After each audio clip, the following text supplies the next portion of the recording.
গ্রেপ্তার আসাদুজ্জামান নূর ও মাহবুব আলীকে কারাগারে পাঠানোর নির্দেশ।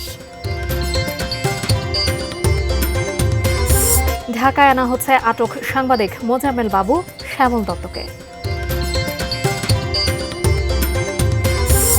যথাযোগ্য মর্যাদায় সারা দেশে পবিত্র ঈদ-ই মিলাদুন্নবী উদযাপন। এবং খুলনা বিভাগে ভারী বৃষ্টি, কক্সবাজার নোয়াখালীতে পরিস্থিতির উন্নতি।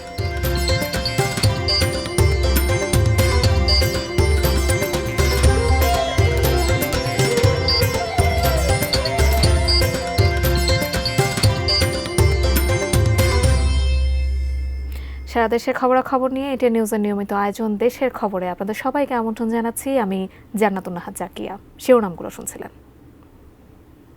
বিস্তারিত। সাবেক সংস্কৃতিমন্ত্রী আসাদুজ্জামান নূর এবং সাবেক বেসামরিক বিমান পরিবহন ও পর্যটন প্রতিমন্ত্রী মাহবুব আলীকে কারাগারে পাঠানোর নির্দেশ দিয়েছেন আদালত। মিরপুর থানার একটি মামলায় রোববার রাত 11টার দিকে বেইলি রোডের নওরতন কলোনি থেকে সাবেক সংস্কৃতি বিষয়ক মন্ত্রী আসাদুজ্জামান নূরকে গ্রেপ্তার করে মহানগর গোয়েন্দা পুলিশ। অন্যদিকে সাবেক বিমান প্রতিমন্ত্রী মাহবুব আলীকে রাত 10:30টার দিকে রাজধানীর সেগুন বাগিচা এলাকা থেকে গ্রেপ্তার করা হয়। যাত্রাবাড়ী থানায় দায়ের করা একটি মামলায় তাকে গ্রেপ্তার করে ডিবি কার্যালয়ে নেওয়া হয়। একাদশ জাতীয় সংসদ নির্বাচনে হবিগঞ্জ 4 আসন থেকে টানা দ্বিতীয়বারের মতো সংসদ সদস্য নির্বাচিত হন মাহবুব আলী। পরে তিনি বিমান ও পর্যটন মন্ত্রণালয়ের প্রতিমন্ত্রী হিসেবে দায়িত্ব পালন করেন।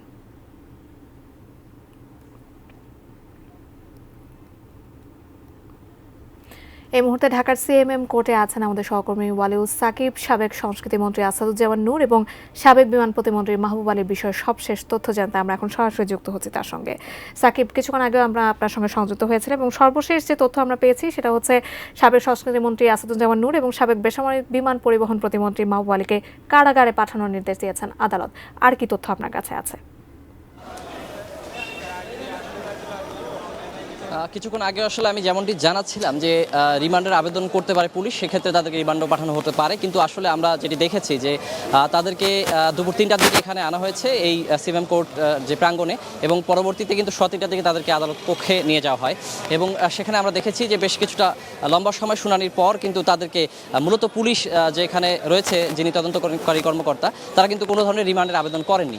সেক্ষেত্রে আসলে যে এই দুজনের বিপক্ষের যারা আইনজীবী ছিলেন তারা কিন্তু যে তাদের বিরুদ্ধে বেশ কিছু অভিযোগ তুলেছেন, যে বলছেন যে তাদের বিরুদ্ধে যে হত্যা মামলা হয়েছে, এছাড়াও কিন্তু তারা বলছেন যে জনগণের ভোটের অধিকার তারা ক্ষুণ্ণ করেছেন, তারা বিভিন্ন ধরনের দুর্নীতির সঙ্গে সম্পৃক্ত ছিলেন এবং বিভিন্ন ধরনের কিন্তু যে মানুষকে ভয়ভীতি দেখিয়ে যে প্রভাব বিস্তার করে বিভিন্ন ধরনের সুবিধা নেওয়া, সেটিও কিন্তু তারা করছেন। এই ধরনের নানা ধরনের অভিযোগ কিন্তু তাদের দুজনের বিরুদ্ধে তোলা হয়েছে। পরবর্তীতে কিন্তু আসলে আমরা দেখেছি যে এখানে যিনি ম্যাজিস্ট্রেট ছিলেন তিনি কিন্তু তাদের কারাগারে পাঠানোর যে নির্দেশটি সেটি দিয়েছেন। তো আমরা বলতে পারি যে আসলে এই মুহূর্তে এখানে কিন্তু আদালত প্রাঙ্গণে যারা হচ্ছে যে আইনজীবী রয়েছেন, এই শুনানিতে যারা অংশ নিয়েছেন, তারা কিন্তু আসলে এই মুহূর্তে কথা বলছেন যে শুনানির বিষয়ে তারা জানাচ্ছেন কী কী বিষয়ে কথা হয়েছে, কী কী অভিযোগ তাদের বিরুদ্ধে আনা হয়েছে। আর আমরা আসলে দেখতে পাচ্ছি যে এই যে আদালত প্রাঙ্গণে যে নিরাপত্তা জোরদার করা হয়েছিল, সেনাবাহিনীর সদস্য মোতায়েন করা হয়েছিল, আইনশৃঙ্খলা রক্ষাকারী বাহিনীর সদস্য পুলিশদেরকে কিন্তু ব্যাপক আকারে ব্যাপক সংখ্যায় এখানে মোতায়েন করা হয়েছিল। আমরা কিন্তু দেখতে পাচ্ছি যে এই শুনানি শেষে, এই কারাগারে পাঠানোর নির্দেশ শেষে তাদেরকে এখান থেকে কিন্তু নিয়ে যাওয়া হয়েছে। পাশাপাশি সেনাবাহিনী এবং পুলিশের সদস্য যারা রয়েছেন তারাও কিন্তু এখান থেকে চলে যাচ্ছেন। আর সকাল থেকে আসলে যেই বিষয়টি আমরা বলে আসছিলাম যে ময়মনসিংহের ধোবাউড়া সীমান্ত দিয়ে ভারতে পালানোর সময় যে স্থানীয় জনগণ যে সাংবাদিক শ্যামল দত্ত এবং মোজাম্মেল হক বাবুকে আটক করেছেন, তারা কিন্তু সেখানকার যে থানা রয়েছে সেখানে তারা ছিলেন। তো তাদের বিষয়ে বলছিলাম যে একটা সম্ভাবনা রয়েছে যে তাদেরকে হয়তোবা ঢাকায় নিয়ে আসা হতে পারে এবং আদালতে তোলা হতে পারে। তবে সর্বশেষ খবর পর্যন্ত কিন্তু আমরা এমন কোনো তথ্য পাইনি যে তাদেরকে ঢাকায় নিয়ে আসা হয়েছে। তবে তাদেরকে যে আইনানুগ যে প্রক্রিয়া রয়েছে, তাদেরকে কিন্তু যে মামলা রয়েছে সেখানে গ্রেপ্তার দেখানো হবে।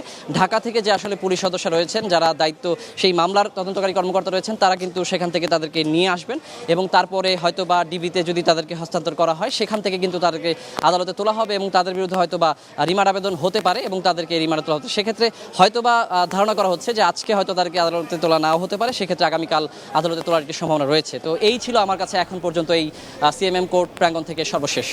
সাকিব, ধন্যবাদ আপনাকে। সিএমএম কোর্ট থেকে সহকর্মী ওয়ালিউল সাকিব আমাদের সঙ্গে সংযুক্ত হয়েছিলেন।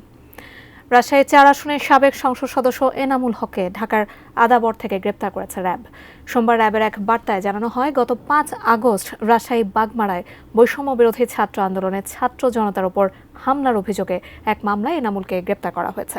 এনামুল হক ২০০৮, ২০১৪ ও ২০১৮ সালে জাতীয় সংসদ নির্বাচনে রাজশাহী ৪ আসন থেকে আওয়ামী লীগের মনোনয়নে সংসদ সদস্য নির্বাচিত হন। তিনি বাগমারা উপজেলা আওয়ামী লীগের সভাপতিও ছিলেন। ৫ আগস্ট সরকার পতনের পর থেকে আত্মগোপনে ছিলেন রাজশাহী ৪ আসনের সাবেক সংসদ সদস্য এনামুল হক। অবৈধভাবে ভারতে যাওয়ার পথে আটক হয়েছেন সাংবাদিক মোজামেল বাবু, শ্যামল দত্ত সহ ৪ জন। ময়মনসিংহের ধোবাউড়া সীমান্ত এলাকা থেকে স্থানীয়রা তাদের আটক করে।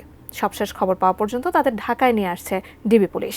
জানা গেছে, একটি প্রাইভেট কার নিয়ে সীমান্তের দিকে যাচ্ছিলেন দৈনিক ভোরের কাগজ পত্রিকার সম্পাদক শ্যামল দত্ত, ৭১ টেলিভিশনের ব্যবস্থাপনা পরিচালক মোজাম্মেল হক বাবু সহ ৪ জন। সোমবার ভোরে দক্ষিণ মাইজপাড়া ও পোড়া কান্দুলিয়া সীমান্তের মাঝামাঝি এলাকায় তাদের আটক করে এলাকাবাসী। পরে ধোবাউড়া থানা পুলিশের কাছে তাদের সোপর্দ করা হয়। আটক অন্য ২ জন হলেন ৭১ টেলিভিশনের জ্যেষ্ঠ প্রতিবেদক মাহবুবুর রহমান ও প্রাইভেট কারের চালক সেলিম। দৈনিক ভোরের কাগজের সম্পাদক শ্যামল দত্ত জাতীয় প্রেস ক্লাবের সাধারণ সম্পাদক ছিলেন। অন্যদিকে মোজাম্মেল বাবু সম্পাদকদের সংগঠন এডিটর্স গিল্ড বাংলাদেশের সভাপতি।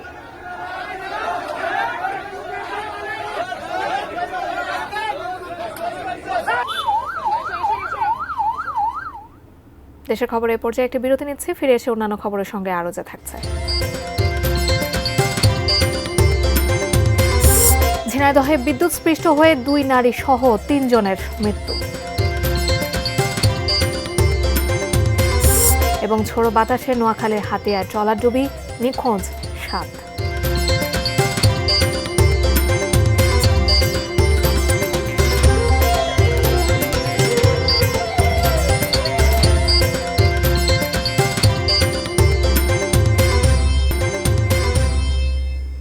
আপনারা দেখছেন দেশের খবর। রাজধানীর বাইরে সারা দেশেও যথাযোগ্য মর্যাদায় পালিত হচ্ছে ঈদে মিলাদুন্নবী। দেশের বিভিন্ন জায়গায় ঈদে মিলাদুন্নবীর খবর দিয়েছেন আমাদের প্রতিনিধিরা, তাই নিয়েই ডেস্ক রিপোর্ট। ধর্মীয় ভাবগাম্ভীর্যে রাজশাহীতে উদযাপন করা হয় ঈদে মিলাদুন্নবী। সোমবার সকাল থেকেই আয়োজন করা হয় নানা কর্মসূচি। নগরীর বিভিন্ন সড়ক প্রদক্ষিণ করে জশ্নে জুলুস বা ধর্মীয় মিছিল। এ সময় দেশের বিভিন্ন স্থানে মাজারে হামলার ঘটনার নিন্দা জানান বক্তারা। প্রিয় নবীর শানে দরুদ শরীফ পাঠ করে মোনাজাতও অনুষ্ঠিত হয়। খুলনাতেও নানা আয়োজনে পালিত হয় ঈদে মিলাদুন্নবী। বাংলাদেশ আঞ্জুমানে পাঞ্জাতনী এবং সম্মিলিত ওলামায়ে কেরামের যৌথ উদ্যোগে শোভাযাত্রা নগরীর রয়্যাল মোড় থেকে বের হয়ে বিভিন্ন সড়ক প্রদক্ষিণ করে। গাউসিয়া কমিটি বাংলাদেশ বান্দরবান জেলা শাখার আয়োজনে জশ্নে জুলুসে ঈদে মিলাদুন্নবী সাল্লাল্লাহু আলাইহি ওয়াসাল্লাম উদযাপিত হয়। কেন্দ্রীয় ঈদগাহ মাঠ থেকে একটি বর্ণাঢ্য র্যালি বের হয়ে শহরের প্রধান প্রধান সড়ক প্রদক্ষিণ করে। পরে কাদেরিয়া তৈয়বিয়া তাহেরিয়া সুন্নিয়া মাদ্রাসা অডিটোরিয়াম হলে মিলাদ, দোয়া মাহফিল ও হেফজখানার ছাত্রদের পাগড়ি প্রদান করা হয়। এছাড়াও চাঁদপুর, হবিগঞ্জ, খাগড়াছড়ি, মুন্সিগঞ্জ সহ সারা দেশেই যথাযোগ্য ভাবগাম্ভীর্য ও মর্যাদার সাথেই পালন করা হয়েছে প্রিয় নবী হযরত মুহাম্মদ সাল্লাল্লাহু আলাইহি ওয়াসাল্লামের জন্ম ও ওফাত দিবস পবিত্র ঈদে Milad-un-Nabi. Shamsul Arefin, desk report, ATN news. বঙ্গোপসাগরে নিম্নচাপ ও সক্রিয় মৌসুমী বায়ুর প্রভাবে ২ দিন ধরে প্রায় সারা দেশেই বৃষ্টি হচ্ছে। এতে জলাবদ্ধতা দেখা দিয়েছে খুলনা, বরিশাল, মোংলা, মানিকগঞ্জ সহ কয়েকটি জেলায়। তবে বৃষ্টি কমে আসায় কক্সবাজার ও লক্ষ্মীপুরের পরিস্থিতি স্বাভাবিক হতে শুরু করেছে। ৩ দিন ধরে বৃষ্টিতে জলাবদ্ধতার কবলে পড়েছে খুলনা মহানগরী। রাস্তাঘাটে পানি জমে যাওয়ায় অনেকটাই অচল হয়ে পড়েছে শহর। ব্যাহত হচ্ছে যানবাহন চলাচল। নিচু এলাকায় ঢুকে পড়েছে পানি। চরম দুর্ভোগে পড়েছেন নগরবাসী। অতি বৃষ্টিতে পণ্য বোঝাই ও খালাসের কাজ ব্যাহত হচ্ছে মোংলা বন্দরে। তলিয়ে গেছে এলাকার শত শত চিংড়ি ঘের। প্রবল বর্ষণে বরিশাল শহরেও মারাত্মক জলাবদ্ধতা। পানিবন্দী হয়ে আছেন নগরে অন্তত 10,000 মানুষ। Nabagram road, Bogura road, new circular road, মুসলিম গোরস্থান রোড সহ বিভিন্ন এলাকা হাঁটু পানিতে ডুবে আছে। কয়েকদিনের টানা বৃষ্টির পর লক্ষ্মীপুর ও কক্সবাজারের আবহাওয়ার উন্নতি হয়, জনজীবন স্বাভাবিক হয়ে উঠছে। বৃষ্টি কমে আসায় রাস্তাঘাট থেকে পানি নামতে শুরু করেছে এবং যানবাহন চলাচল স্বাভাবিক হয়ে আসছে।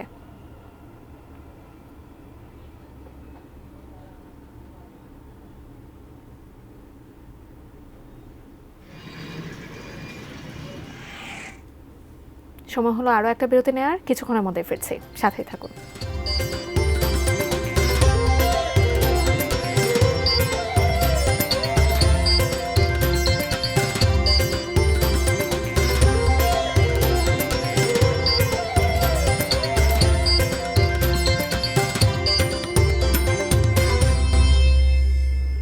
আরও একবার আমন্ত্রণ দেশের খবরে।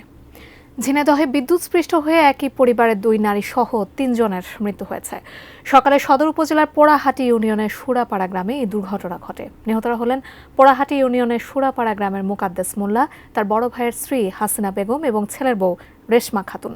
পুলিশ ও এলাকাবাসী জানান, রোববার বিকেলে বৃষ্টিতে পড়ে যাওয়া পেঁপে গাছ তুলতে গিয়ে বিদ্যুৎস্পৃষ্ট হন মোকাদ্দেস মোল্লা। সকালে বড় ভাইয়ের স্ত্রী হাসিনা বেগম ও ছেলের বউ বাড়ির পেছনে মোকাদ্দেসকে পড়ে থাকতে দেখে উদ্ধার করতে গেলে তারাও বিদ্যুৎস্পৃষ্ট হন। তাদের উদ্ধার করে সদর হাসপাতালে নেওয়া হলে চিকিৎসক 3 জনকেই মৃত ঘোষণা করেন।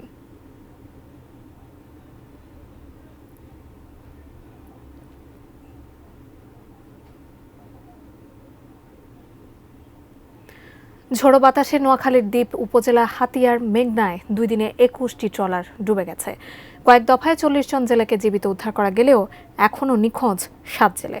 সোমবার সকালে বিষয়টি নিশ্চিত করেছেন উপজেলা নির্বাহী কর্মকর্তা মিল্টন চাকমা। তিনি জানান, হাতিয়ার মেঘনা নদীর নিঝুম দ্বীপ আমতলী ঘাট, মুক্তারিয়া স্লুইস গেট, বুড়ির দোনা, সূর্যমুখী ঘাটে ঝোড়ো বাতাসের কবলে পড়ে গত 2 দিনে মোট 21টি ট্রলার ডুবির খবর পাওয়া যায়। বৈরী আবহাওয়ার কারণে ট্রলারগুলো উদ্ধার করা যায়নি।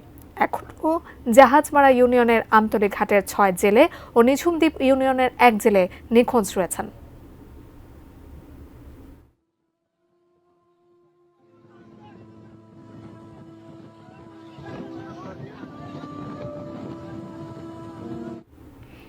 রংপুরে গণ-অভ্যুত্থানের প্রেরণায় শহীদ পরিবারের সাথে সাক্ষাৎ এবং দুর্নীতি, চাঁদাবাজি ও সন্ত্রাসের বিরুদ্ধে ছাত্র নাগরিক মতবিনিময় করছে কেন্দ্রীয় সমন্বয়ক এবং শিক্ষার্থী প্রতিনিধিরা।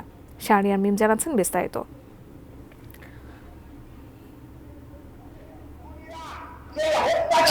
আপনাকে ধন্যবাদ। এই মুহূর্তে রয়েছি রংপুরের যে টাউন হল মাঠে। এখানে কিন্তু গণ-অভ্যুত্থানের প্রেরণায় শহীদ পরিবারদের সাথে যে বৈষম্য বিরোধী ছাত্র আন্দোলনের যে কেন্দ্রীয় কমিটির যে সমন্বয়ক এবং ছাত্র প্রতিনিধিরা তারা কিন্তু এখানে মত বিনিময় করছেন। যদি একটু আপনাদেরকে দেখাই, আপনারা নিশ্চয় দেখতে পাচ্ছেন এখানে হাজার হাজার শিক্ষার্থীরা এখানে এসেছেন।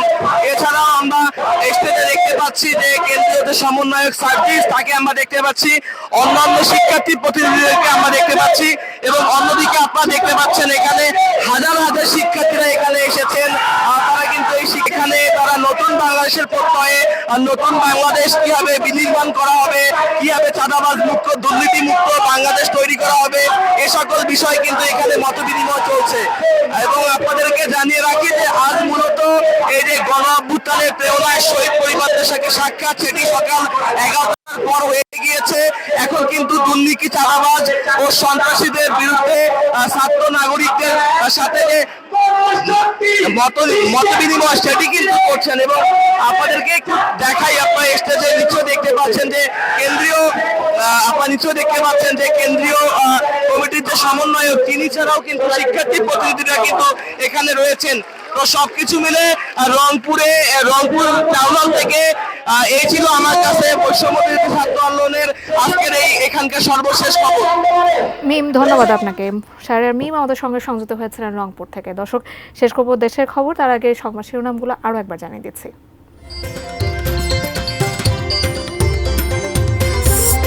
গ্রেপ্তার আসাদুজ্জামান নূর ও মাহবুব আলীকে কারাগারে পাঠানোর নির্দেশ।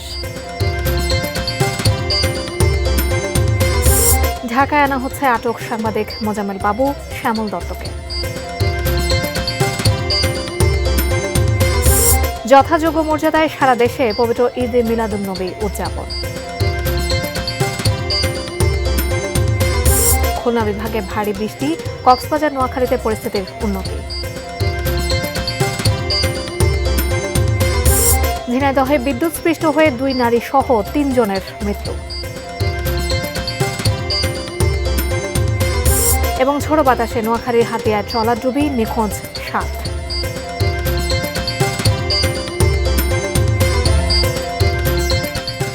এই ছিল দেশের খবরের আয়োজন। কাল আবারও দেখা হবে একই সময়ে। এটিএন নিউজের সব খবর জানতে ভিজিট করুন www.atnnewstv.com। এছাড়া চোখ রাখুন এটিএন নিউজের ইউটিউব ও ফেসবুক পেজে। সঙ্গে থাকুন, দেখতে থাকুন এটিএন নিউজ। ধন্যবাদ।